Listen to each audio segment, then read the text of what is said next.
मेरे पति मुझसे 17 साल बड़े थे और मैं 21 साल की बहुत ज्यादा गोरी और भरे बदन की बहुत ही खूबसूरत लड़की थी। मुझे जो देखता वह दीवाना हो जाता। और मेरे पति देखने में बहुत लंबे चौड़े थे और उनके सर पर बाल भी नहीं थे। उनका बर्ताव मेरे साथ अच्छा नहीं था, वह हमेशा से मुझसे नाराज ही रहते थे। शादी की पहली रात को उन्होंने मेरे साथ जो किया वह अच्छा नहीं था। मेरे कान से खून निकल रहा था और वह कमरा छोड़कर चले गए। उन्होंने पलट कर भी मेरी तरफ नहीं देखा।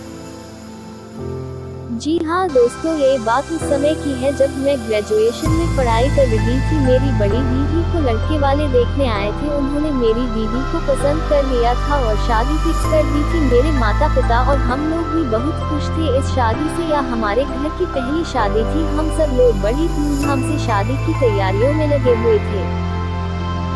आखिरकार शादी वाला दिन आ ही गया। घर पर बारात आ गई। मंडप में दूल्हा बैठ गया और लड़के वालों ने कहा जाकर दुल्हन को बुलाकर लाओ। हम सब लोग अपनी दीदी को बुलाने उनके कमरे में गया, लेकिन जब कमरा खोलकर देखा तो हम सब लोग हैरान रह गए।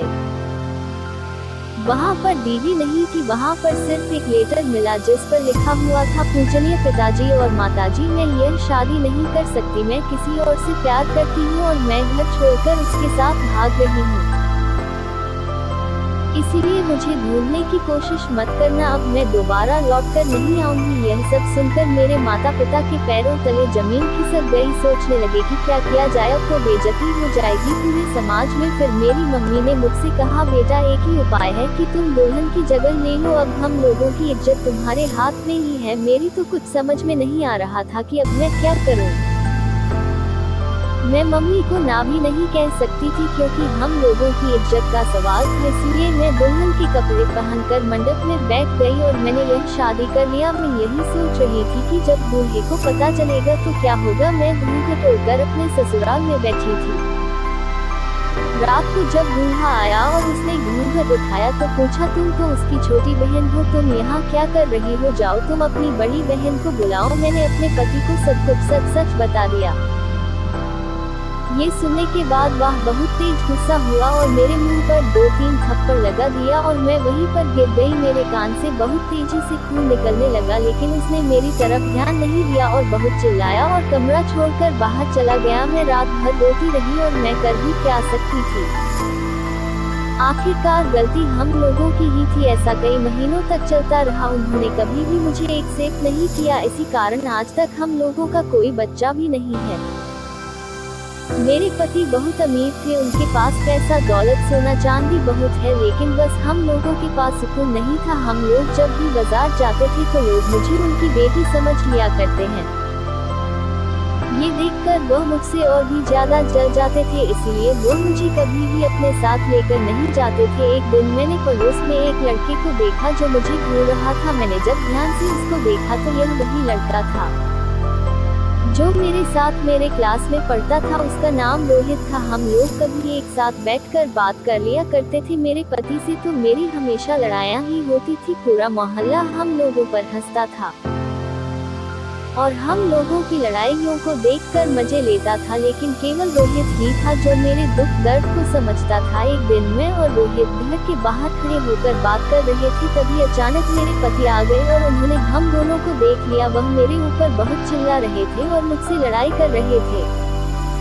मैंने उनसे कहा कि मैं अब कभी उससे बात नहीं करूंगी, लेकिन वह मेरी बात सुनने को तैयार नहीं थी। बहुत जोर जोर से चिल्ला रहे थे जिसकी वजह से उनका बीपी बहुत हाई हो गया था। वह चिल्लाते हुए जीने की तरफ जाने लगे, तभी उनका पैर फिसल गया। वह जीने से फिसलकर सीधा नीचे गिर पड़े। मेरी तो समझ में नहीं आ रहा था कि अब मैं क्या करूं। मैंने सोचा क्यों ना राहुल की मदद ली जाए। कोई और मोहल्ले वाला तो मेरी मदद नहीं करेगा, इसलिए मैं तुरंत ही अपने पड़ोस से राहुल को बुलाकर लाई और हम दोनों तुरंत उनको हॉस्पिटल ले गए।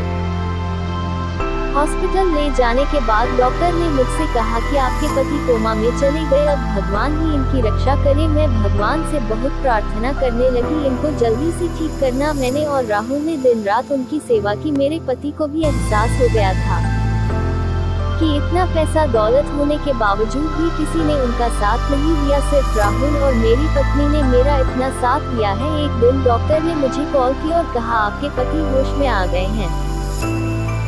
जल्दी आ जाए। मैं और राहुल जल्दी से हॉस्पिटल पहुंचे। मेरे पति ने मुझसे कहा कि अब मेरे पास ज्यादा समय नहीं है, ये वो बक्से की चाबी तुम और राहुल आपस में शादी कर लेना, मैं अब इस दुनिया से जा रहा हूँ, तुम लोग हमेशा खुश रहना। ये कहते ही वह इस दुनिया से चले गए।